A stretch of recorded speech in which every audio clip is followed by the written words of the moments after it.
Good afternoon, everyone. I'd like to ask you to take your seats. If those in the back who are manning booths, if you want to join a table and stuff, you're more than welcome. If you want to stay at the back, just be warned, I pick on the people in the back row. So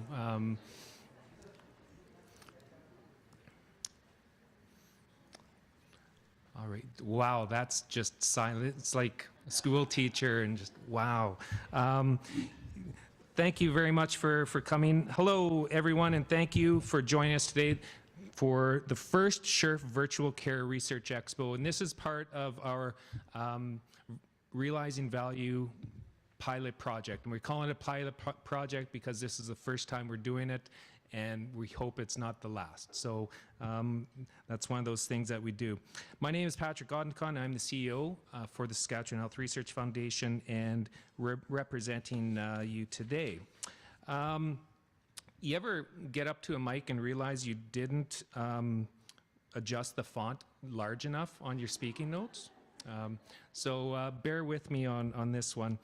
I want to begin by acknowledging that we are here at Wanuskewin on the traditional lands referred to as Treaty 6 territory in the homeland of the Métis, where the city of Saskatoon and all the people here are beneficiaries of this peace and friendship treaty. SHRF recognizes and reaffirms our commitment to reconciliation. SHRF recognizes the importance of the TRC and the role of reconciliation in improving the health of all of Saskatchewan people. Reconciliation will be an important consideration with virtual care, beyond just improving access to care that should play to the community's strengths and needs. We thank Wanuskewin for the beautiful venue and encourage all of our attendees to take advantage of the variety of resources and programs Wanuskewin offers. The land, the sky, the water, an absolutely beautiful setting here for our Research Expo. We drew the blinds not only just because it was getting sunny, but there is a pretty nice view out there, and we want you to pay attention to the presentations and not the gorgeous landscape out there. So why are we here today is a question. And so in 2019, 2020, SHRF created what we know as the Solutions Program. And this program strived to be more strategic in how SHRF invests in research. And our first focus area was virtual care. And I do have to put on the record that our focus area of virtual care was before the pandemic. So obviously we knew something was going on or something was happening, or we were just simply ahead of our time. Over the years, SHRF has strategically offered additional focus areas, including calls for research in addictions, in rural and remote health, and with partners, the Lung Saskatchewan, Alzheimer's Society of Saskatchewan, and most recently, Child and Youth Health with the Jim Pattison Children's Hospital Foundation. Offering innovation grants and impact grants, we have invested in some fascinating projects, all looking to find solutions to Saskatchewan health challenges, which is the key reason why we have a solutions program. It's right in the name. Now we are in a position to evaluate some of those early investments in virtual care, and which brings us today. So here's actual why we're here. So first of all, we want to build awareness and excitement about the research that is advancing virtual care in Saskatchewan. You see the booths, you see the people in this room. A few people didn't show up, and we'll make fun of them as they come in late. But this is all about creating awareness and creating a bit of a buzz about what is going on in Saskatchewan in virtual care research. And there's some pretty cool stuff going on. Second, we want to share knowledge and spark collaborations, because there's always lessons to be learned from each other's work. So you see we're going to have presentations from five projects that we've chosen. We have booths in the back, our trade show. There's lots of information here. So if you don't leave this place smarter, there's going to be a problem, okay? So we're striving for that. And thirdly, we want to take these innovative homegrown solutions and turn them into reality. Ultimately, research applied, we want to improve the health of Saskatchewan people, and this is our way of trying to move that forward. So What is on the agenda today? There's a few things. We have 5 presentations plus a short video from Cabby. We had them lined up to be here and have a booth, and Jonathan went and got strep throat, so he's not here, but we do have a video from our partners in Toronto. The presentation portion should wrap up around 2:30, depending on how long-winded and the academics in the room. I think you guys got 10 minutes for these projects, so we'll try to keep you on task. I think we got signs over here to keep you on time. Displays and networking after. We have the room until 4:30, so there's no reason to leave at 2:30, and I'll give you guys some instructions and challenges at the end to see if I can keep you here a bit longer. Food and refreshments are available, so please help yourself. More will be coming after the presentation, so just be warned. And make sure you flag Chelsea down if you have food allergies or if you need anything. Chelsea is the one you want to see. So Chelsea, put up your hand just so everybody knows who you are. So we have a wide variety of people here. So registered, we have over 50 researchers. U of R, U of S, SAS Poly. It's pretty cool to see that many people interested in virtual care. We have 13 not-for-profits. We have 24 healthcare providers, 4 private corporations, 5 decision makers and policy makers, and 5 patient partners. We always like to see more patient partners because they're really the lifeline of some of this work. But that's a pretty diverse crowd, and this is exciting to see how we can collaborate and how we can start some conversations. So this really speaks to the importance of end users as well, and not just having researchers being involved with the research process. We know that we need more than just researchers to actually bring these practices to impact and actually realize the value of what we're doing. So we also have presentations. We also have representation from the SHRF board. So I'd like allow me to introduce Jordan Duchek to do a little formal welcome on behalf of SHRF's board of directors and the organization. So over to you. Yeah, come on. Well, hi everyone. My name is Jordan Duchek. I am the chair of the SHRF Board of Directors, but I'm also joined here today, I believe, by 2 other board members. We have Danya, you can raise your hand, and I believe we have Madeline. Is anybody else in the room? I don't see any. Okay. Well, very excited to be here today. I just wanted to share from the board's perspective and the experiences we've had over the last number of years. I remember being in the boardroom in 2019 when we first started talking about the Solutions Program, and this was a very new concept. At the time, the idea was, can we focus on some of the challenges that really matter and would impact Saskatchewan people, Saskatchewan patients, the healthcare system in our province, and to be able to focus on research that would really make a dent into those opportunities as well as those problems that we face. And I think that the team at SHRF has done a remarkable job of implementing basically at the behest of one conversation saying, could we do this? And you guys have done a fantastic job in implementing this program. And that leads us to today's conversation about the Realizing Value pilot program. This was another idea that came out in conversation just a handful of years ago, and really it was about, we've made so much progress in the Solutions Program. I think we're on the 4th focus area, 4th or 5th, and we've had so much success with that.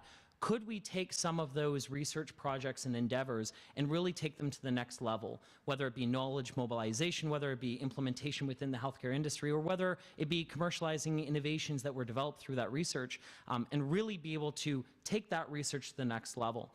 And I think what's really quite important about this, both the Solutions Program as well as the Realizing Value pilot program, is that this is the way in which we can take advantage of the size of our community and the size of the province here in Saskatchewan. In our research community and through the work that SHRF does, we are small enough to be able to experiment, to take risks, to develop something that is truly disruptive. And I think that that is what this program represents. It is what the solution program represented when we first developed it. And it's so fantastic to be here with all of you today and to see the work that was done through that initial pilot that started in 2019. So I want to thank everybody for coming. I want to thank Patrick and the team for developing these series of programs. And I think these presentations are going to be fantastic. So thank you everyone for joining us.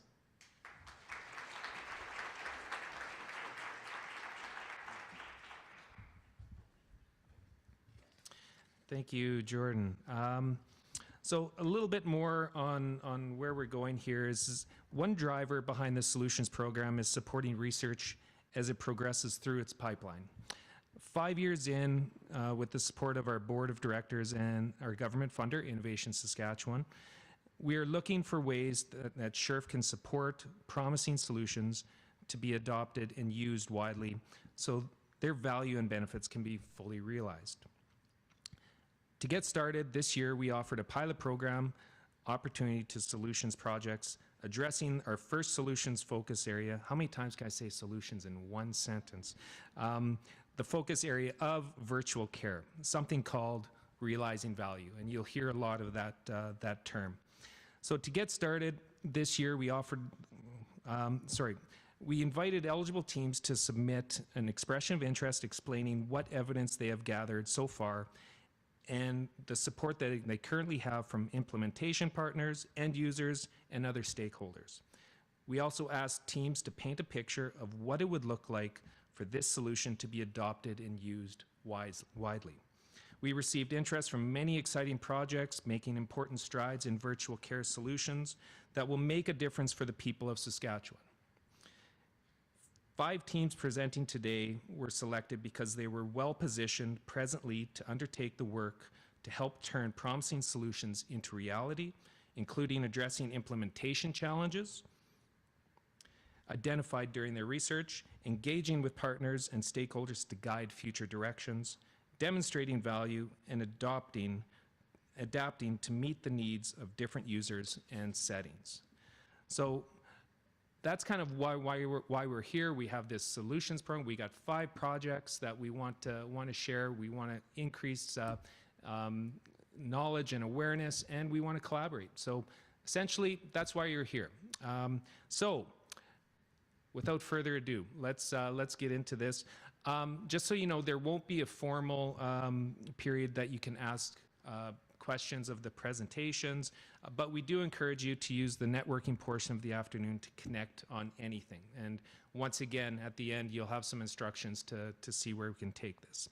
So let's begin. Number 1 on our list, our first project being presented by Dr. Jennifer O'Brien on behalf of the team was first funded in 2021 with an innovation grant titled, "Can a Multidisciplinary Preoperative Assessment Be Completed from Home? Virtually There." They then received an impact grant in 2022-2023 to expand access to the pathway piloted in the innovation grant, and I will hand it off to Jennifer to take you through their presentation. So, you don't mind my stuff just staying there? I don't mind at all. So how do will you flip the slides? She's the boss. Okay, thanks. Hi, everyone. My name is Jennifer O'Brien, and I'm here to talk to you today about a project that our team has put together. I've been very privileged to work to co-lead a team with Dr. John Gamble from anesthesiology and Dr. Mike Pristijecki from general internal medicine to implement preoperative assessments across Saskatchewan. So a little bit of background about why this is important and why we chose to work on this. So there are more than 10,000 preoperative assessments conducted annually in Saskatchewan, and nearly 1/3 of Saskatchewan's population resides in rural and remote settings. So this is a lot of travel for people who live in these areas. Virtual care is essential for the equitable care of Saskatchewan patients with barriers such as cost, time, and travel. And so this is really a pillar that we founded this work on. And the evidence shows that virtual preoperative assessments can be high quality for certain conditions, for certain investigations, and a prior work by our team has shown that patients really want virtual care. So this is a overview of the work that we've done, funded by SHRF. So we started, as Patrick said, in 2021 with a formative assessment. So we asked stakeholders all over Saskatchewan what they needed to make virtual preoperative assessments work, what they thought of them, what some of the barriers and challenges to it were. And this included healthcare providers, physicians from family medicine, anesthesia, internal medicine, surgery. Of course, it included patients and their partners, or patients and their caregivers. Some of our patient partners worked with us on this. It included managers, floor staff in the PAC clinics, primary care providers in rural areas. So this was a big formative assessment. This helped us to develop a pilot for virtual preoperative assessments, which we trialed in Saskatoon. We evaluated this, of course, and it's ongoing. And then the impact grant that we were more recently awarded is leading to the provincial scale-up of these initiatives. So some key findings from our Saskatoon pilot. This is what we think is really exciting about this work. So the primary outcome that we measured with our Saskatoon pilot project was whether there was need for additional consultations or whether there were any surgical cancellations or postponements prior to the surgery that would result in delays to care or additional resources required of the healthcare system. And since we started, there have been over 100 patients who received virtual preoperative assessments, and 58 of those have completed our evaluation. None of those needed additional virtual consultations. None of those, only one of those, and this is very recently, needed any additional in-person consultation. There were no surgical cancellations or delays after having a virtual preoperative assessment, and no same-day surgical cancellations. So that one additional in-person consultation that was required, during the preoperative assessment, it was suspected that the patient had a bleeding disorder, and a referral was made to hematology, and that resulted in that additional in-person consultation. These are the results that I get really excited about. So with those 58 patients that have completed our evaluation, they've saved, on average, 1 trip to hospital each, which is, on average, 354 kilometers per patient. This isn't for the surgery, this is just for the pre-surgical assessment. Patients love it. The median rating is 10 on a scale of 1 being very inconvenient and 10 being very convenient. Patients think it's very convenient. We've been able to save the work hours that patients need to miss for their pre-assessment appointment, on average over 2 hours per patient. Over $200 per patient in out-of-pocket expenses for travel, gas, parking, meals, anything like that. And then that one question at the bottom, so it was argued early on that it might be easier to do virtual preoperative assessments for those patients who didn't need any kind of pre-assessment workups, lab tests, or imaging studies, that kind of thing. But in terms of our results, 93% of patients who had successful virtual preoperative assessments also had that preoperative testing. Thanks. So now getting to what are the problems that we see after such wonderful results from our patients. So there's a lot of challenges around information flow. And this is a process map that we created with the PAC clinic in Regina, but the challenges are very similar in Saskatoon in the pilot. And you can see that there are 6 different people that are involved in the information flow, and this is probably pretty conservative. All the sticky notes show how we brainstormed or workshopped as a group how virtual preoperative assessments could fit into the existing process. But we're having ongoing challenges with information flow due to the absence of a comprehensive electronic medical record for Saskatchewan. So it's all happening manually in terms of retrieving those lab results or any pertinent investigations, imaging studies, health histories, and medical referrals from multiple sources. This is falling largely on the unit clerk and the floor nurse in the PAC clinics. And then there's also challenges around delivering the instructions and resources back to patients, because there's a process that has been approved by the Privacy Office for making sure that you're using the right email address for patients before communicating with them. But the PAC staff still have some concerns over how that looks in practice. So our proposal is to tag on to an initiative that's already happening in the Provincial Department of Anesthesiology. The Ministry of Health has agreed to fund a Saskatchewan Anesthesia Information Management System. So this is an electronic medical record for anesthesia. So anything that happens pre-operatively, intraoperatively, post-operatively would be charted in this Saskatchewan Anesthesia Management System. And currently our department is undergoing a request for proposals, and the request for proposals for a vendor to provide this EMR is coming up in March.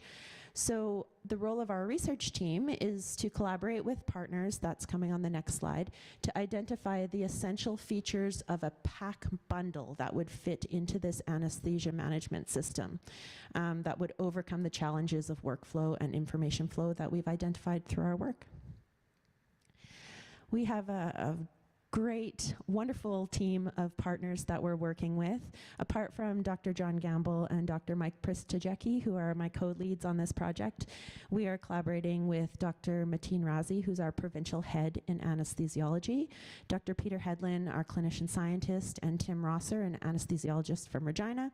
We've got a couple trainees on the grant, 2 excellent patient partners who have been with us since 2021. Love working with them and hearing their insights. And then on the Saskatchewan Health Authority side, Lila Weinberger is the Director of Pre- and Post-Operative Care in Saskatoon. Emily Jewett-Curley is her counterpart in Regina, the Pre-Assessment Clinic Manager. We've got a clinical nurse educator, nurse practitioner, an RN, anesthesiologist in Prince Albert and Regina, internal medicine in Regina, and then Dr. Leigh Shaw is our kind of quality lead in the Provincial Department of Anesthesia, who's leading this SAMS proposal. So our next steps in terms of the research are that we plan to conduct workshops with stakeholders to get input on an EMR. So what is the PAC bundle that we need to ensure is addressed in this request for proposal stage, and considering any features, processes, barriers, and facilitators that would be needed for that. We plan to work with IT consultants in the SHA to understand and communicate with the various vendors that'll be pitching for this database. We plan to host a symposium of major stakeholders to guide a complete and feasible solution for the EMR product. And then, of course, we'll review and provide feedback on the vendor solutions when they make their pitch. Thanks very much.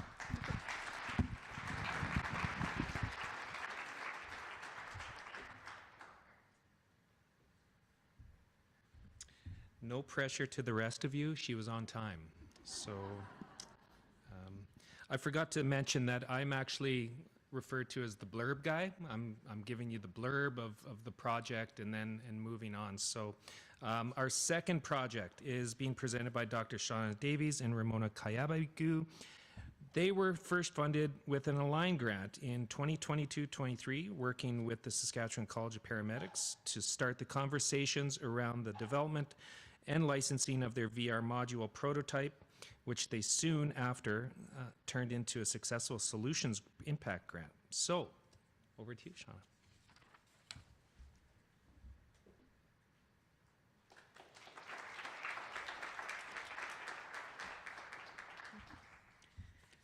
Good afternoon, everyone. My name is Shauna Davies. I am with the University of Regina, the Faculty of Nursing. And I would just like to introduce to you some of the people that I'm working with.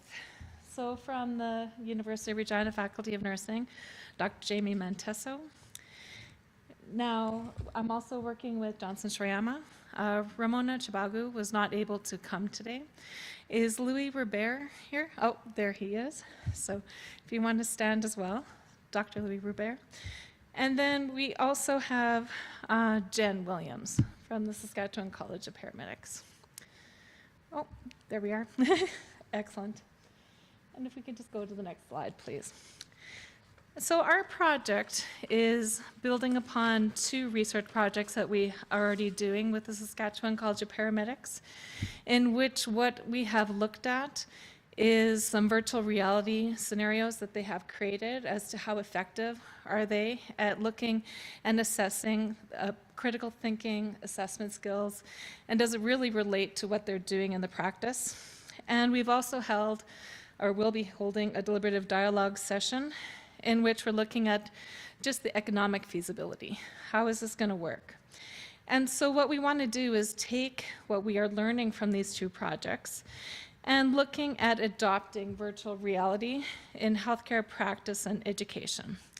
Our interest is really in exploring how we can use virtual reality as a form of teaching, as a form of assessment and evaluation, and looking at how we can use this for licensure. So how can we assess professional competency?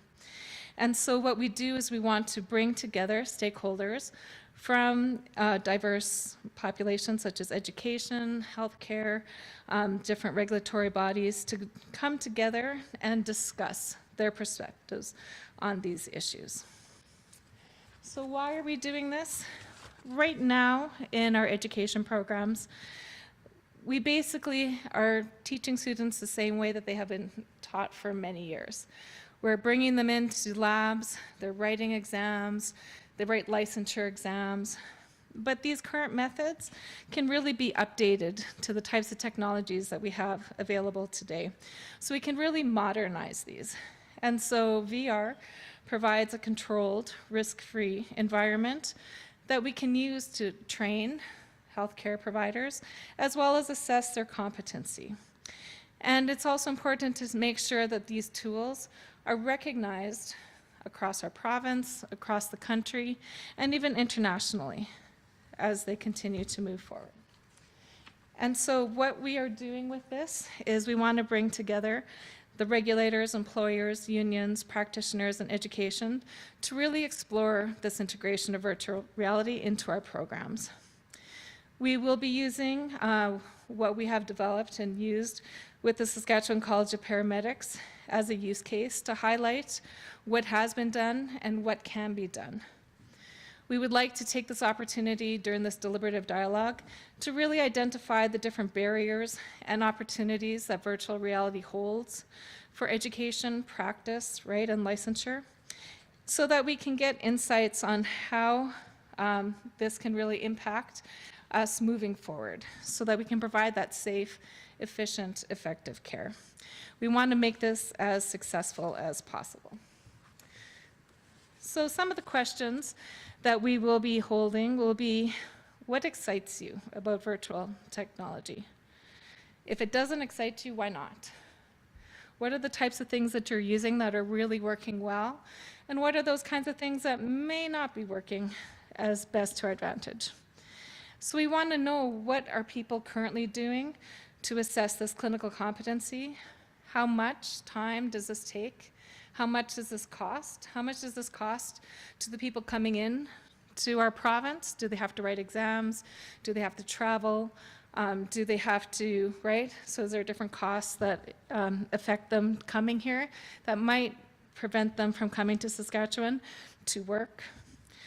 What are the current processes that they need in order to assess their patient interaction, their skills? So is it just purely exams? And how does that relate to what we're seeing within practice today? We also want to look and just really see how virtual reality can just support this whole process. So not only can we train students, evaluate students, we can continue to take this through their entire career. So they can update their skills, they can just grow and professionally with that. So what's next with this? What we want to do is start this discussion with 27 different healthcare regulators across the province. We want it to learn all of these issues. We also want to make sure that we build in a continuous feedback evaluation from these stakeholders as to what barriers they're coming across, What are their ethical concerns that are happening with the use of virtual reality?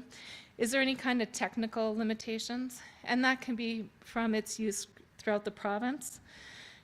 We want to look and see how virtual reality is being used in healthcare and education. We want to see what could be these broader considerations, and then ultimately develop an ethical framework that can be used. Our future vision with this, what we want to do, is really expand virtual reality-based licensure beyond our use currently with the Saskatchewan College of Paramedics to other healthcare professions. Ideally, we would like virtual reality recognized as an education tool, a tool that can be used in clinical practice, and a tool that can be used to assess. We want to make sure that these skills that they're developing through the use of these virtual reality tools allow them to move throughout the province, throughout the country, or other countries through a harmonized virtual reality-driven competency assessment. Today we do have at the back our virtual reality scenarios, so we'd welcome you to come to the table and check it out and see what we're doing. Thank you.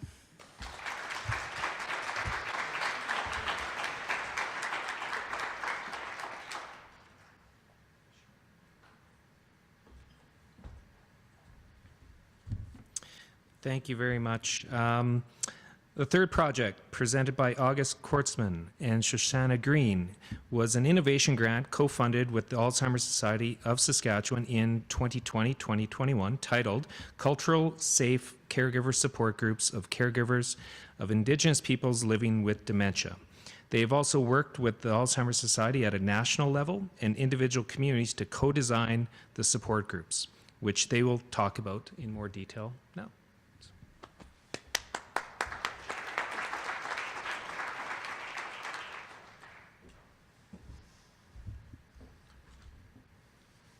Let's go over here. Okay.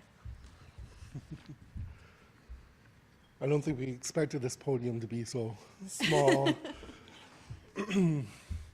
All right, everyone. My name is August Kortzman. I'm a graduate student in clinical psychology at the University of Saskatchewan.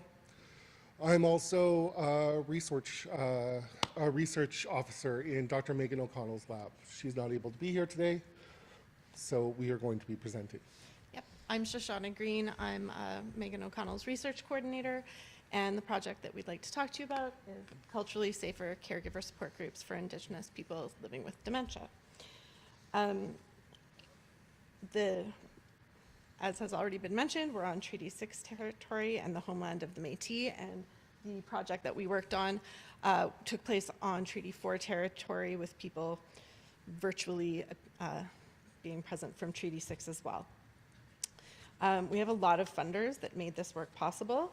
The original project came out of the Canadian Consortium on Neurodegeneration and Aging, from a partnership between Team 15 Rural, co-led by Dr. O'Connell, and Team 18 Indigenous, led by Dr. Jennifer Walker at McMaster. Team 15 was funded by Saskatchewan Health Research Foundation, Alzheimer's Society of Canada, the Canadian Institutes for Health Research, and the Centre for Aging, Brain Health, and Innovation. And in addition to that, we had a SHRF Innovation Grant in partnership with Alzheimer's Society of Saskatchewan, which funded the culturally safer support groups. All right, so just a brief background on the design and considerations that went into these culturally safer Indigenous support groups. We really needed to consider cultural continuity. Cultural continuity is essentially being able to embed traditional practices into whatever intervention is being co-designed.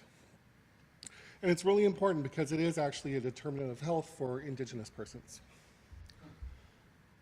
We also know that socialization is a modifiable risk factor for dementia. Unfortunately, for many caregivers, socialization decreases as role demands increase, and the natural social support network kind of shrinks over time. So it leaves them quite vulnerable. And that's why it was so important for us to design this caregiver support group, because it can actually replace those natural supports that are being lost over time. But we can't just take our Western knowledge and plunk support group model right into the community. We need to respect the cultural continuity. And to do that, we needed to use a co-design process to create a culturally safer practice. Now, culturally safer practice is always community-led. We actually want communities to voice their needs rather than just go in there and basically tell them what their needs are. And this was really fortuitous because Dr. O'Connell was actually approached by the Qu'Appelle Tribal Hills Nation, and they expressed a need for support for their Indigenous caregivers. And it really goes beyond cultural competence because, you know, I am a white settler ally. I've taken the courses through the university. I've attended the sessions, but I'm still on the outside looking in, right? I can work towards competence, but I'm never going to be actually competent. So it's really, really important for us as researchers to look at the perspectives of the individuals who are actually living these lives and value them quite highly.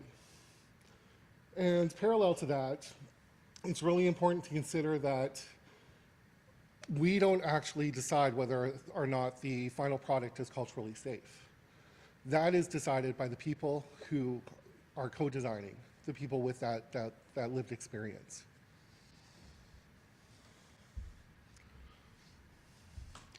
So for our co-design, we actually received this grant, I believe right before or during the pandemic.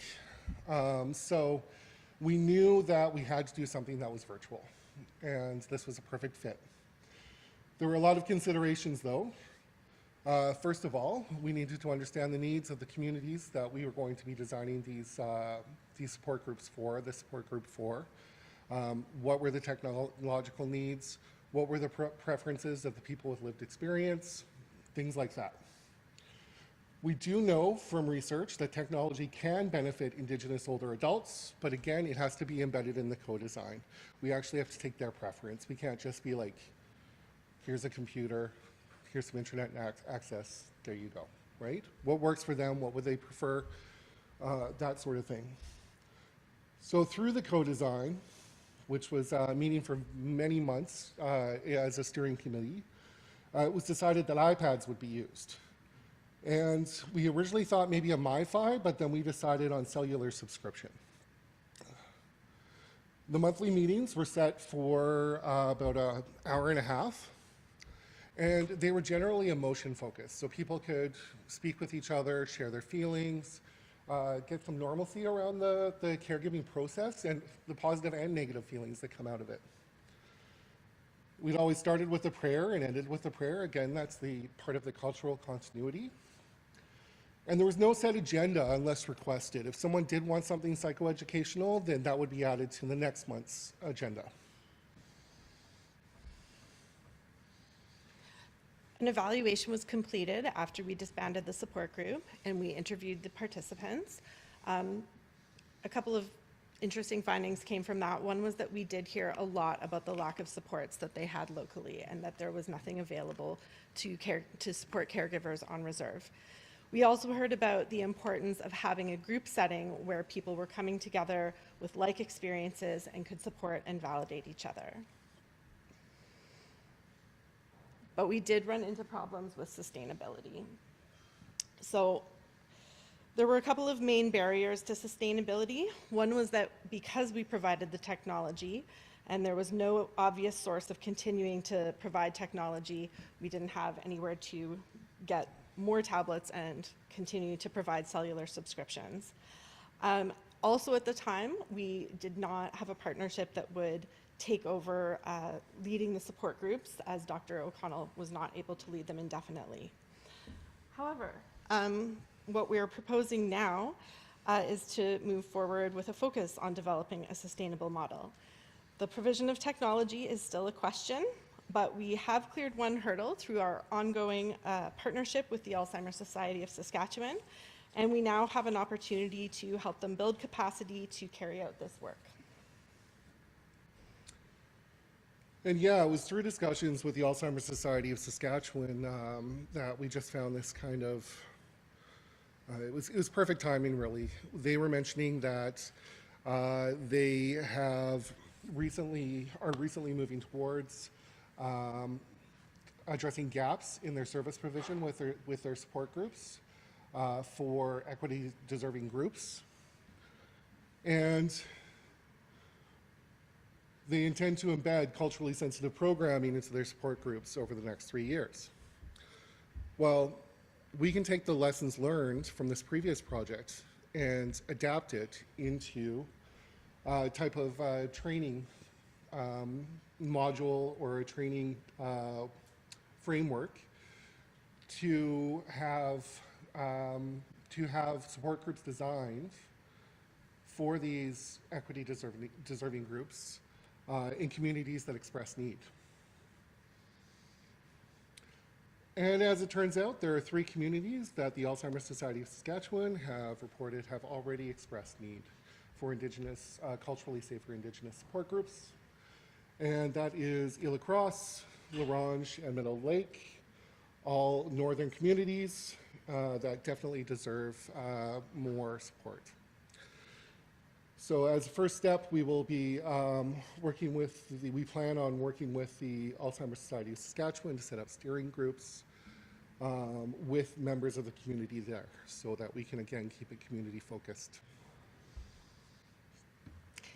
So yes, we have several projects that include steering groups, and for this one, we would be inviting members of the Alzheimer's Society of Saskatchewan, leadership, support group facilitators, and we would be inviting members of community, including elders and knowledge keepers, to come together and talk about how we could build some sustainable practices around culturally safer support care.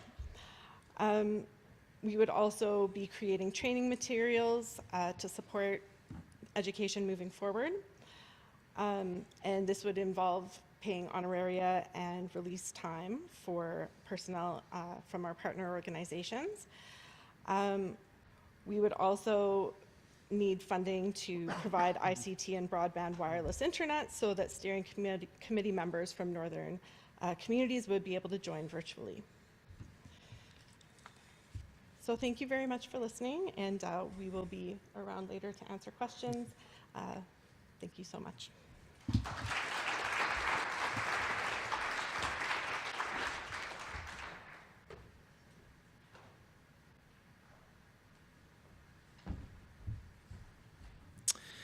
Number 4, the fourth presentation is by Lindsay Beckler, grew from an innovation grant funded in 2021 and followed it up with multiple connections grants to help share the benefit of virtual interventions and community connections for Indigenous youth across Saskatchewan, working with school divisions and communities. So, Lindsay, over to you.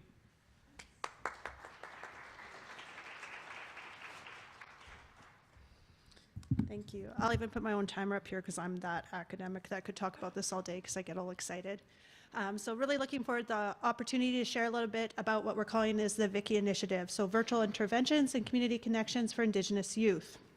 And although there's already been a land acknowledgement today, I do want to acknowledge this beautiful space, but beyond that, just acknowledge all of our partners, which we're very grateful for. We're very lucky that we have partnered with communities all across Saskatchewan, including partnerships in Treaty 4, 5, 6, 8, and 10. So that means we have created partnerships in every treaty across this province, except for Treaty 2 now, and they're very southern, and I will get there. So very excited to say that. It's really important to us to acknowledge the harms and the mistakes of Canada's past as we're doing this work, and being really cognizant of that. And as we move forward as a research team and really putting truth at the forefront, it allows us to move forward in partnership with these communities in the spirit of truth, reconciliation, and collaboration. So just really looking forward on how we can connect our most vulnerable youth with the mental health and wellness resources that they need and deserve. So this is our timeline. We've done a few things since 2020 here, and I'm not going to go through it point by point, but just really exciting initiatives have really sprouted from this. And I'm excited to say it all started with a single partnership with Dene High School in La Loche, Saskatchewan. So this school was kind enough to invite me in. I showed up with one little VR headset and this very narrow view as my background's in paramedicine. And I was like, we're going to bring you this headset and offer Western clinical care, and you're going to be connected. And the youth were like, okay, get out. And I was like, oh. But that just really highlights the importance of connecting with community and with patients and who you want to work with. And since then, we really encouraged youth to take the lead on this. And what could, if we had this technology, what could you envision? What could we create together? And this project has flourished. Now we have 14, 15 established partnerships with others reaching out to us on how can we work together and how can we use this technology. So it's really exciting that way, and I'm just so privileged to be able to share and highlight some of the events that we've been working through. You'll notice the pictures on all these slides. They are from engagement sessions and different events, and the youth that we work with, we do have permissions to share these pictures. And so, yeah, I'm so excited to share what we have actually experienced and allow you kind of a little look into that. So from 2020, the youth really highlighted that they would like not just the technology, but a multi-prong approach where we combine in-person connections with the virtual connections. So that's really what we've been doing, and we're taking an action research approach that doesn't just research to research or to file a report. It really prioritizes the planning, the acting, observing, listening to our partners, reflecting on what was shared, and then building upon that. So nothing happens in a line. We're continuously building on the next step. What did we learn? How can we do better? What are the youth looking for? And how can we serve their best interests? From that, what we learned from the youth is our main themes here. And so we're really focused on the sense of safety, identity, belonging, and that's all encompassed in community. A lot of the communities we work with are rural or remote, and our partners, the youth, are looking for that connection to bond with someone who's had similar experiences or that they can share with. And really doing that in a way that's safe to them, makes them feel like that they belong in this community, or really helping them explore and find more about their identity. Who am I? Where do I belong? What am I meant to do? And so it's really exciting to see some of these explorations occurring and working alongside the youth as they navigate this, learning from them and assisting wherever we can. So from my narrow-sightedness of the platform, we now have a vision that the youth want a platform where they can interact socially with other youth in a safe space where they don't have to worry who they're talking to or that people have ill intentions against them. They want to share their communities and really highlight what they're proud of and what their community has to offer. And so let's immerse other people on our land and in our community and showcase where we live and the beauty of it that's not normally showcased, especially in media. The youth want a place where they can access educational material, things I'm nervous to ask about. My auntie's the wellness coordinator in my school. I'm not asking her that question. I don't want anybody to know I need that information. So how can I log in privately and ask these questions or access this information that's important to me? I just want to make sure I'm not missing anything. Oh, role model sharing. Oh, that's huge. So we've done this in live events, but just, accessing that and being immersed in an environment with a role model and just saying, yeah, like I see me and you, and we've been through the same thing, and it's okay, there is tomorrow, and there's greater things for you in this world. And so the youth would really like to see that. And they're even coming around to the counseling part and some of the traditional Western clinical approaches to care. And so really, I don't feel comfortable to talking to anybody in my community, but I've met a counselor at a summit or in person, and now I can reconnect with them virtually, feel like I'm in a space with them without all that travel or need to access care that has had so many barriers in the past. So everything we've done really aligns with the 4 dimensions of well-being that are presented by the Thunderbird Partnership. And this was done alongside Assembly of First Nations and Indigenous Services Canada. And I didn't try to align what the youth were sharing, but as I reflected and got into the literature, it all aligns and it makes perfect sense. And it is really taking a holistic approach to well-being.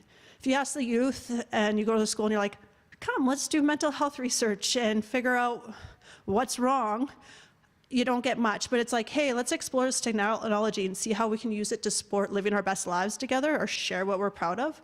You're going to get a lot more engagement and excitement from your partners. So it's been really exciting to see what attracts the youth, how it varies, and what's needed in different circumstances.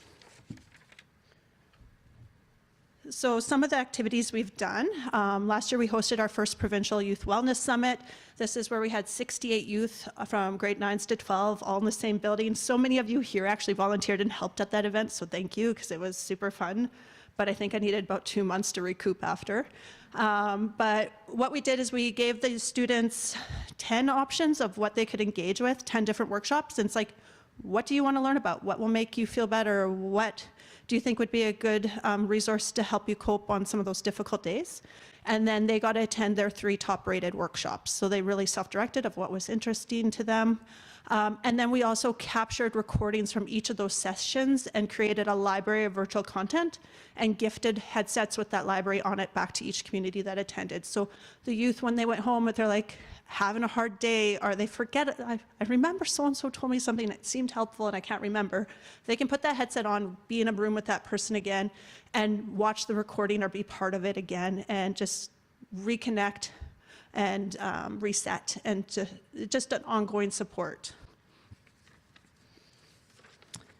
From there, we've established multiple partnerships with school divisions, provincial school divisions, as well as First Nation schools, and are being approached to how to use virtual reality to connect youth, engage them more, implement it within curriculum, and working with elders to capture teachings and preserve language as well. The elders, some of them were really hesitant at first, but they're coming around, and the truth be told, it's never to replace any teachings or cultural practices, but to supplement that and to have it accessible when it otherwise would not be accessible. Another project that we're working on here is called the Mio Wakodoan Mobile Research Lab. We've applied for funding for this with 2 other research centers at SAS Polytech, and we've come into partnership to create an adaptable research lab. So rather than expecting community to come to us, we can take a fully functioning research lab to them. The component that I would be leading would be the virtual reality one, so we'd have all the headsets in there, 360 cameras and all the technology with Wi-Fi, so that we could create components, segments, and build capacity within community, so then the communities can self-support that way and continue to be engaged in the project. Our next steps in looking into the future, we're planning a small pilot for the new year where the youth are excited and it's fun to immerse in VR, but we need to continue and start some of those live time interactions. So our next step is to trial a virtual reality platform where we can actually engage live time rather than watching pre-recording. So we've done a lot of immersive practice. Now it's going to be the live time interactive practices that we'll be trialing, and then applying for additional funding to facilitate a longer trial next academic year as we partner with most of the schools. So really trying to lead a pilot, have some lessons learned, and be very strategic on how we move forward as we expand this project, and always looking at how can we do that in a sustainable manner, as we never want to offer something and then take it away. So looking at building those partnerships, not only with community, but with stakeholders and other provincial leaders. That being said, I could talk about this for probably 6 hours. Anybody that I've ever caught your ear, you know that. I'd be happy to share more. We do have a booth over there. I have the headsets where you can try them. If you're not comfortable putting it on, I have it casting on the laptop. I'll do it for you.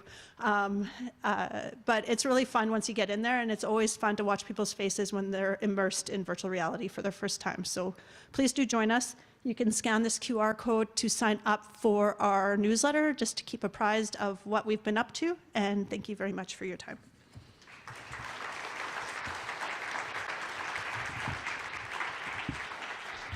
I'm going to steal all your papers.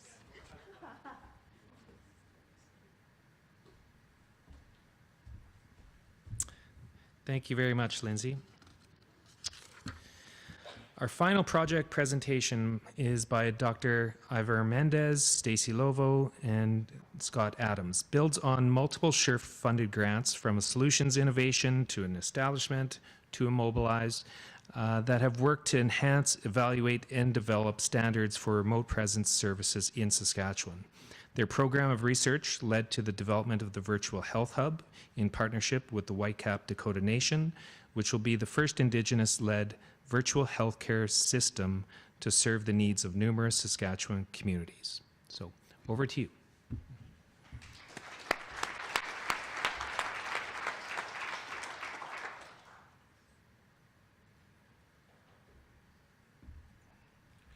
Thank you very much, Patrick, and thank you, all of you, for attending this session.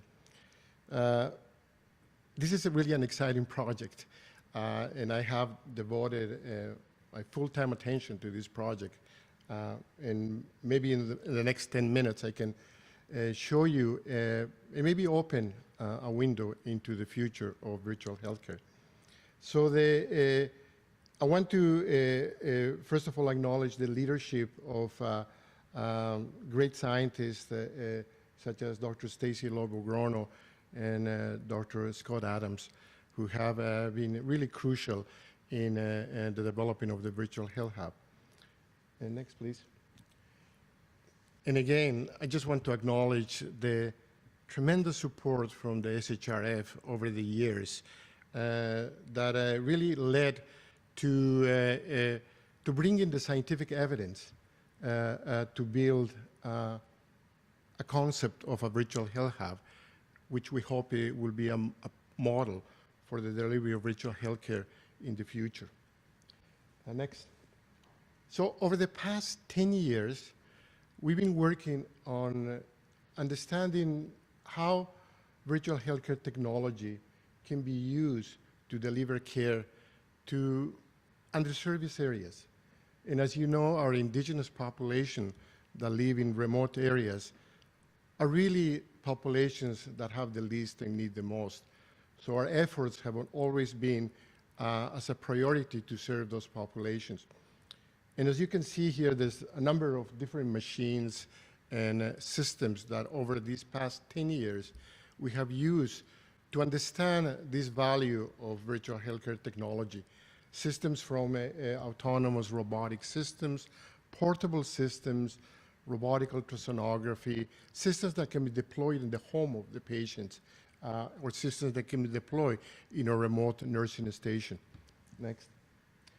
So the critical idea of these 10 years of research has been in how do we integrate the resources that we have in our province to provide timely healthcare to anybody in the population, regardless of their geographical location. How somebody that lives in the north, in Fond du Lac, that will go to the nursing station with chest pain could be taken care. Can we bring a physician in a rural hospital, such as Isla Crosse or maybe even PA, to provide care to that individual, to be able to decide what the management will be and to decide the disposition of the patient? Or can we have a specialist in the Royal University Hospital to be able to look at that patient and assess that patient in a way that it can guide their clinical management? So we've been working in this concept for these past 10 years. And over the years, we've learned a lot. Next, please. And what we learned is that the issue is not the technology, because the technology continues to evolve and continues to get better. But the issue of implementing virtual healthcare has to do with the systemic barriers that we encounter in institutions that have been working on a way of delivering care for decades, or barriers that have to do with the knowledge of what communities need. So these have been really the issues that we are been focusing. We are in a true healthcare crisis now. 16% of our population don't have access to primary care. When you look at the paper every day, you know, there's horror stories. There was this article on the Globe and Mail this weekend about the hospitals in Saskatchewan and Saskatoon. That was just horrendous. We are kind of, you know, one of the worst hospitals in the whole country. Horror stories. I don't know if you had a experience of going to the emergency room. You can be waiting 20 hours before you can even get admitted. The ambulances are in the parking lot with their crews waiting for their patients to be admitted. So major issues, and we're putting a lot of money. 50% of the budget of the whole province goes to healthcare. So obviously, we cannot be doing what we've been doing over the past decade. The status quo is not the future. So we need to pivot on that. And our thought was, can technology allow us to improve the system into a system that is clinically more effective and more cost effective as well? So this issue of understanding the communities has been crucial in terms of understanding how can we deploy effectively virtual care solutions. Next. So before we deploy any solution in any of the community, we do a very specific assessment. We assess first the clinical needs. What are the priorities? What are the clinical gaps? You know, we can't navigate and make decisions in a blind fashion. And this is one of the problems of the healthcare system. We don't understand the data of the communities or even our cities in terms of deploying effective solutions. So we try to understand the clinical needs of that community. And then the second thing is we do a technological assessment. Do they have enough telecommunications? How is their Wi-Fi? Do they have enough bandwidth? What about digital literacy? You know, who is in charge of the telecommunications? Can we deploy a system that will actually effectively work on that community? And then we do a human resource assessment.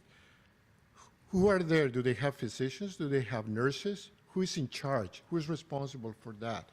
So we really try to understand the makeup of the community and then communicate with the leaders, with the healthcare workers, with the population to really deploy a culturally effective solution in virtual care. Next. So not only we do that, but then we do the analysis of the technology itself. This is a system that is called wearable technology, that you can wear this pair of glasses and that leaves your hands free and you can communicate with an expert that is 1,000 kilometers away while you're treating a patient. So we analyze the capacity of this technology. In this case, these glasses, video is 100%, excellent resolution of the video signal. Audio is not that great. Telestration, our ability to in real time indicate at a distance and then the shared content. So we can do an analysis of the technology itself depending on the application to understand if that is the technology that we should be deploying. Next. And this is, I think, the most important, one of the most important gains that the virtual healthcare team has developed. When I came to Saskatchewan 11 years ago, I'm a neurosurgeon, and when I was on call the first month, one of my residents got a call from the community of Pelican Narrows with a patient that had a head injury. And my resident talked to the physician there, and the first question that he asked is, well, what does the CT scan show? So you can understand, you know, no idea where Pelican Narrows is, you know, how big the community is. Do they have a CT scan? Do they have doctors, nurses? Do they have laboratory? So providing care in a blind fashion. So we've developed this AI tool called Echo that will allow us to understand the information of that community in real time. So when you are actually doing a virtual healthcare assessment, this will go into what we call the clinical, the clinician viewers. So we understand where the community is. What is the distance in the community from the next referral center? You know, what the community healthcare system is under. Is that the Saskatchewan Health Authority? Is that the Athabascan Health Authority? What are the numbers of the healthcare centers so we can communicate with the community? And next. And more importantly, some information about the demographics of this community.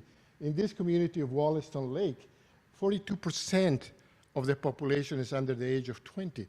What are the most prevalent diseases in the community? So we really at least have a sense of who are we dealing with and how we're going to provide healthcare in an effective fashion to this community. So this ecosystem, which is an AI-driven system, will allow the clinician in real time to be able to get information of that community. Next. So this is one of the systems that I was showing you. This is, for example, a program that we have in wound care. Do you know that Saskatchewan has the highest degree of amputations that are preventable? That is because we have a high prevalence of diabetes in the north, and we don't have good, effective wound care.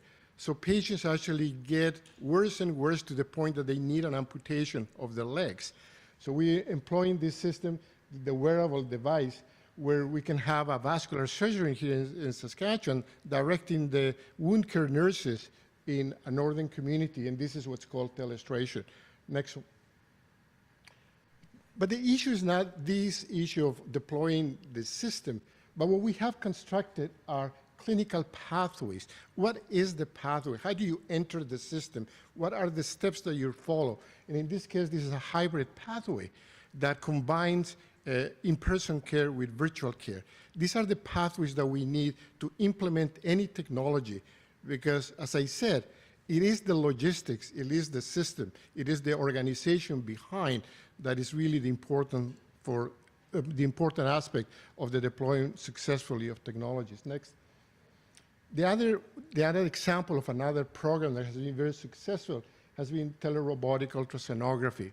So you may know that the indigenous communities in Canada as a whole are growing at a 4 times the rate than the communities in the south. And one of the reasons is because their pregnancy rate is very high. The pregnancy rate of young women and girls in the north is highest than anywhere else in Canada. One of the problems with that is that they don't have access to good prenatal care. They don't have access to prenatal ultrasonography. So if you live in a community of Stony Rapids or many other communities or Pelican Narrows, and you're pregnant, you're a young woman, you need to be sent to the city to be put in a hotel without your family members to get an ultrasound, and many of them don't come. The mortality rate for pregnant women and newborns in the north is the highest because the prenatal care is not good. So what we did is we worked with the European Space Agency to adapt a robotic ultrasonography system that was designed to do an ultrasound on an astronaut. You know, if you have an astronaut in the International Space Station and has abdominal pain, you at least want to have some sort of diagnostic capability before you send a rescue mission. So this was developed for astronauts. So we brought it to Saskatchewan. We pioneered the use of these. So on the remote location, the person that is holding this frame doesn't need to have any healthcare training because it's just holding the frame. And the robotic arm is manipulated by a sonographer in a centralized site. Next.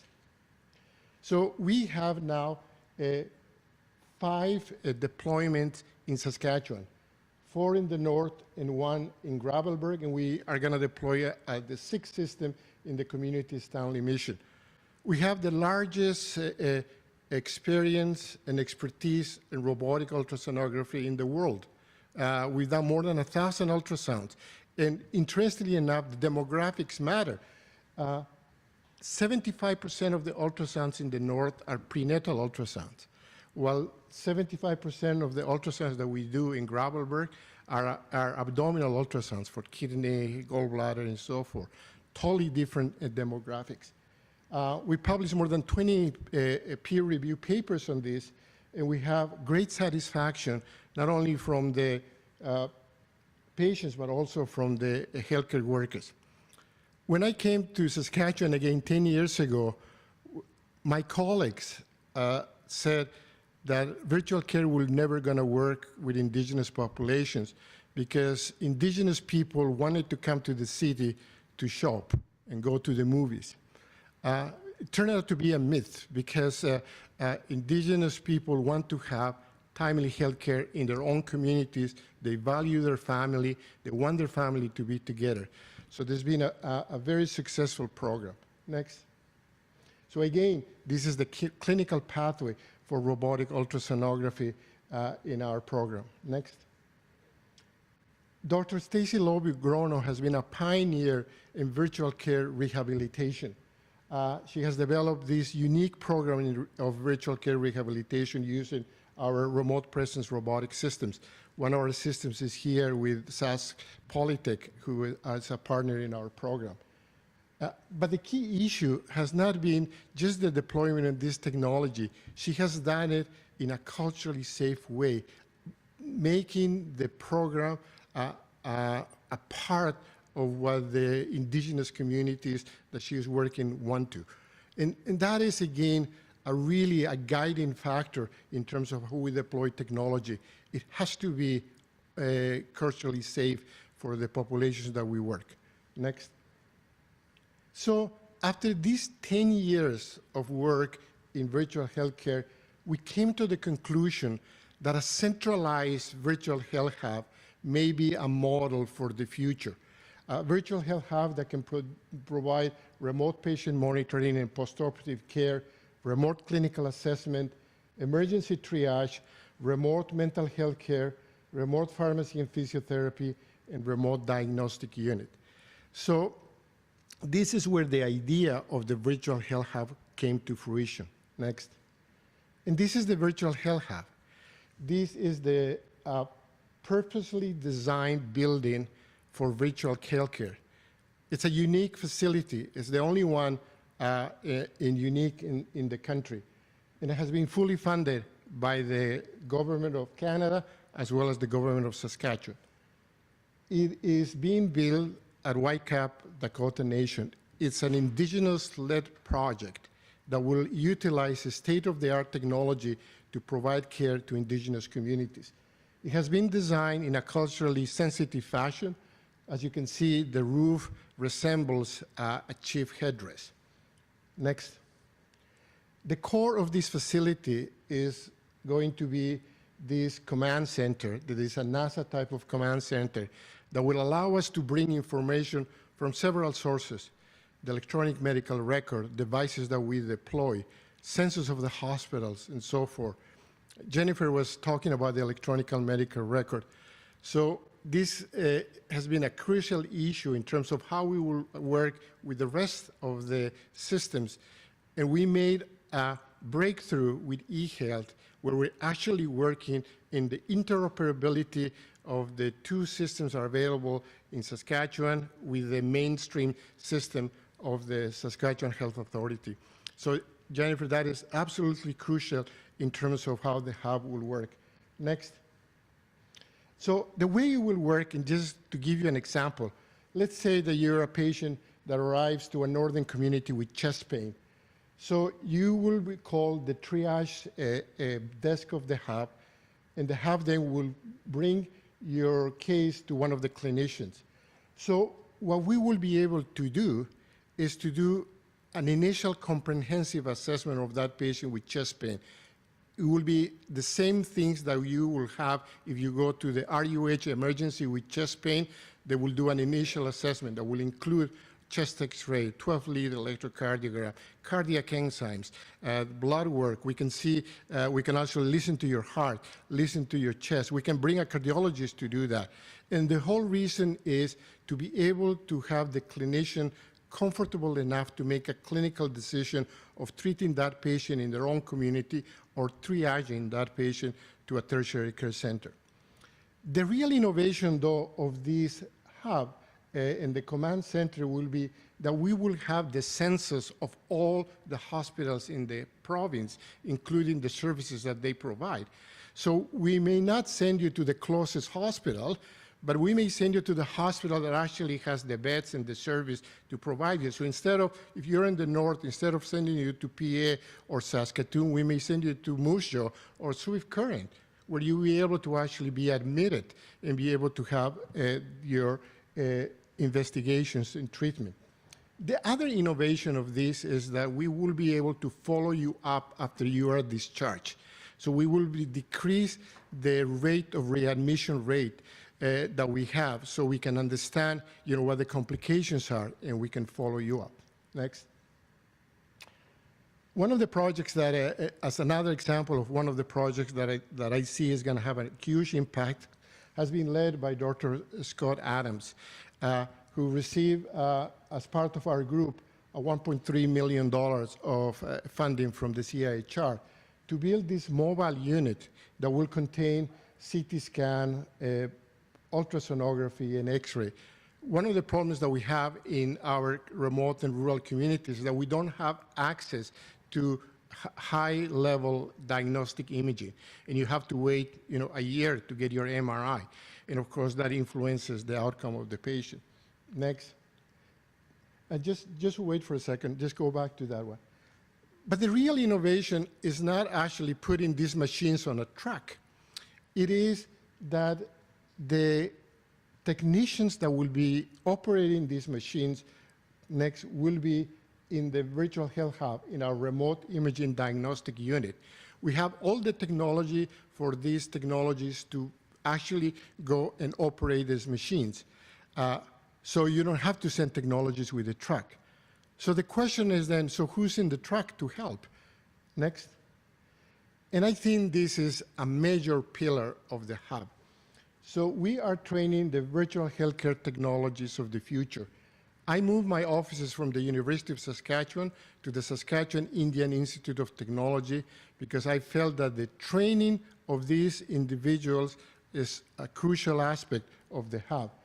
So we're training these indigenous individuals that come from the communities where we're providing the care to use some of these technologies and work as a team with the experts that will be in the hub. Next. So this is the first cohort of these trainees. That was September of 2024. So these students have come from the communities. And the reason that there is the moon on the background of these photographs is because they consider themselves pioneers. These are the astronauts of the healthcare workers of the future. And that will allow us not only to bring these individuals to train, but to sustain the programs because they will be going back to their own communities. The second course that it will be starting in February is completely full already because all these communities are interested to send in their people. Next.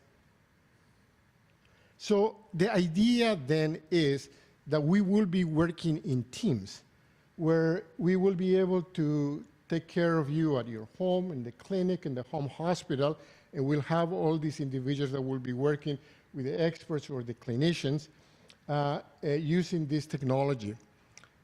This is part of what we envision to be a hybrid system that we feel is the system of the future, with a combination of in-person care as well as virtual care. Next. The healthcare teams of the future not only will have the physicians and the nurses, we'll have engineers, we'll have computer scientists, we'll have AI collaborators, and we have robotic systems. Next. And of course, nothing of this is done without the team, and this is the team of the Virtual Health Hub. Next. I'm optimistic about the future, and I think we have an opportunity here in Saskatchewan to lead the way. We have the perfect location to scale up virtual care. We have a big territorial extension. We only have 1.2 million people. We should be able to have a model that provides healthcare in an equitable fashion to all our citizens. And if we can develop this model now, it will be a model for the future, for the rest of the country, and hopefully globally. And we cannot do it alone. We need to work with all of you. We're just too small of a province to work in silos. And I invite all of you to connect with us.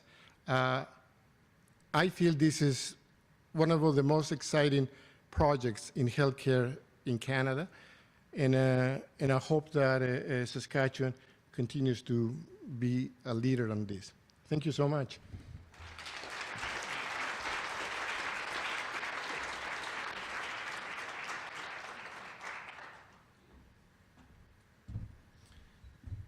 I couldn't interrupt him. Sorry, he went a little long, just in case you know.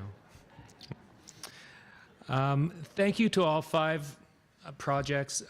It's fascinating to learn a little bit more about what you're planning, what you're doing, where you've come from, and some of your plans moving forward. And as Dr. Mendes said, it's a pretty exciting time to be in Saskatchewan and being a part of the virtual care cohort here. I'd like to introduce a video. Hopefully it works here and stuff. But due to an unexpected bout of strep throat, Jonathan Suckling, who is the Senior Manager of Health Innovations at the Center for Aging and Brain Health Innovation, otherwise known as CABI, an important partner with SHRF, is not here to join us in person. However, we have a former Saskatchewanite, Regina native, an avid Rider fan, which you'll see, Mel Barsky, who is partner CABI Ventures with the Center for Aging and Brain Health Innovations, powered by Baycrest. You may not, hopefully you'll be able to see some of what he's doing here, but is it working? Okay. Okay. Do you want this to?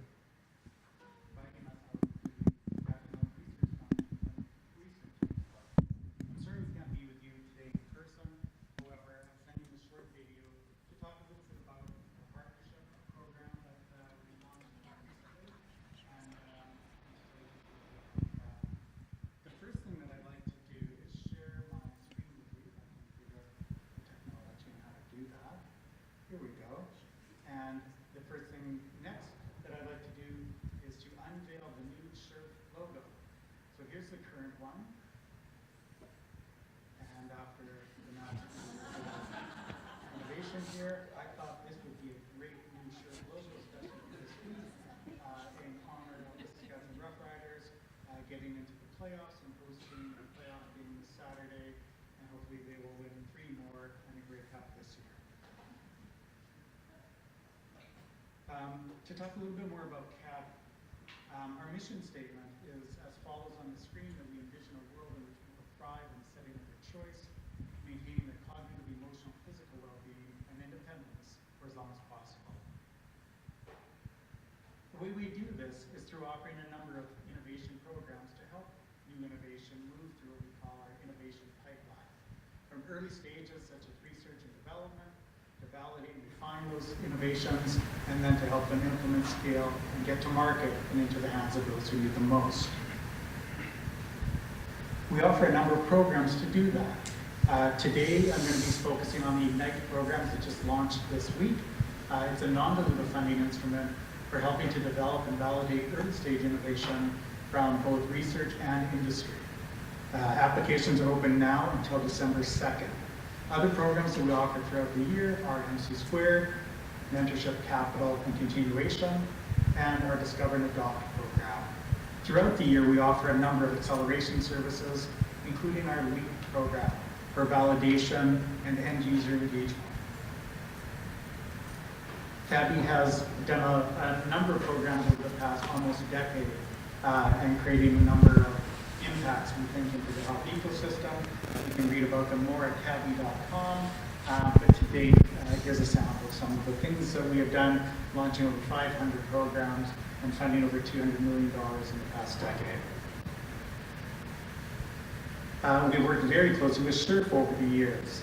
Our partnership includes co-funding a dozen projects and also funding over $1 million between SHRF, CABI, and matching contributions. This has been mainly through our SPARK program, Ignite's predecessor program, and MC² and our other funding envelopes.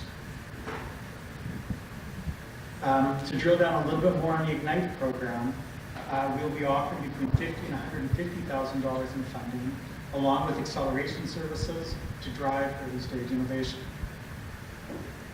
Program details can be found online, but the purpose, again, is to ignite those early-stage innovations focused on aging and brain health from prototype stage to real-world validation, so at a technology readiness level of 6 or below. The timeline, again, I said, is applications open until December 2nd. with a target that projects will begin in March 2025 for a 12-month duration. Other ways to connect with us, besides applying for one of our CABI programs, is to join our coaches community, engage with our LEAP community for end user engagement, listen to our podcasts, the Community of Innovation podcast, or Defy Dementia. All of these can be found with links online at cabi.com, and to follow us on our social media or sign up for our newsletter.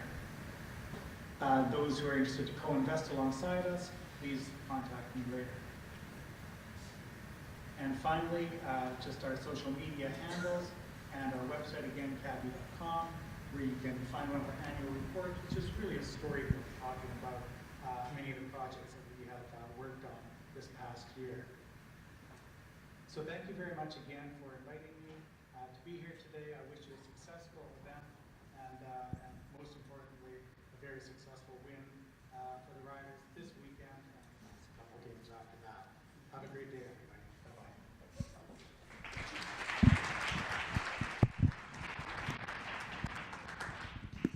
Apologies for the sound, but it is what it is.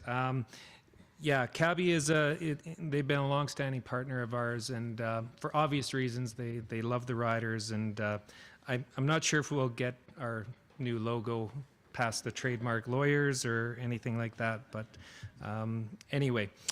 A few things in closing here. I'd like to thank all of our speakers today. So much appreciated for you guys to prepare and come and present. Giving you just 10 minutes to tell everybody about your work is almost unfair, but thank you so much for doing that. Thank you to all of our researchers that are in the crowd. Also, all of our clinicians, all of our not-for-profits, everybody who's here has something to add and has something to contribute, and that's going to be important. Our sponsors today, quite a few of them here, so I'll really quickly tell you who they are. Jim Patterson's Children's Hospital Foundation, thank you so much. Lung Sask, Center for Aging and Brain Health, CABI, University of Regina, Heart and Stroke, Saskatchewan Health Authority, Sask Polytechnic. Sue, thank you for your streaming. This is pretty cool. It's being streamed across Saskatchewan, so I know there's a few people logged in and watching this remotely. MS Canada, colleagues from our colleges from the University of Saskatchewan, College of Pharmacy and Nutrition, Arts and Science, Public Health, College of Medicine, College of Kinesiology, and College of Nursing. So can't thank you enough for being a part of today. We paired this event today with the Realizing Value Pilot program to increase awareness and excitement around these projects and provide an opportunity to build collaborations that could strengthen the projects as they move forward. We see many exciting synergies and useful learnings across all the virtual care research, and we hope that this year's Realizing Value Pilot program and this event are just the first of many opportunities to bring the research community together and work collaboratively to realize the value, in quotation marks, of the important work happening here in Saskatchewan. Be sure to stop by our SHRF booth over here. It also has cards and postcards of all the presentations and other information about some of our funding programs, because you know what, you can't do your work without our investment sometimes. Please, everyone, mingle. There's more food over here, and there's a lot more food over here, so that should be incentive for you to stay. And 3 immediate actions you have at your disposal to make this SHRF Research Expo a success for you. So now we're talking about you. I challenge you all to do one of the following 3 things. Seek out any of our presenters to discuss future opportunities. Collaborations, or share knowledge and experience. I'll even help you get started. Okay, so you could start this. Hello, my name is blank. Okay, quotations here. Are you looking for expertise in the area of blank? Okay, because I think I can help you, and I'd like to be involved. That's how simple this can be. You could also say something along the lines of, do you know so-and-so? Because I think they would really help you out. And one more option for you, just in case you're an introvert that you just don't want to, this is fascinating stuff you're doing. Can I be involved? That's all you have to say. That's it, nice and simple. Second option you have is to visit our trade show booths in the back and engage with the many sponsors and participants here. There's some great information here, and how often do you get to be in this beautiful environment and talk with fellow colleagues? So I encourage you to stick around for that piece. And have a snack and a beverage. This is the third one. Have a snack and a beverage and enjoy the Wanuskewin facility. This place is amazing. We shut the blind. I was looking through here, and there was a group on the hill far, far away. You could barely see them, but you could see the wind blowing, and they looked really cold. But if you ever get a chance to walk through the valley and up and look over the river, it's absolutely beautiful. You can see Saskatoon a little bit in the distance. It's a sight to behold, and I'd encourage you all to try that sometime or another. You'd need a toque today, I got to be honest with you. So if you have a toque in your trunk, I would suggest going forth and trying that. But encourage you to stay. We're a little late. We said 2:30, but 15 minutes isn't too bad since we started a little late. But there's food over here, there's drinks, and there's colleagues to communicate with. So first off, thank you very much for being here, and safe travels home.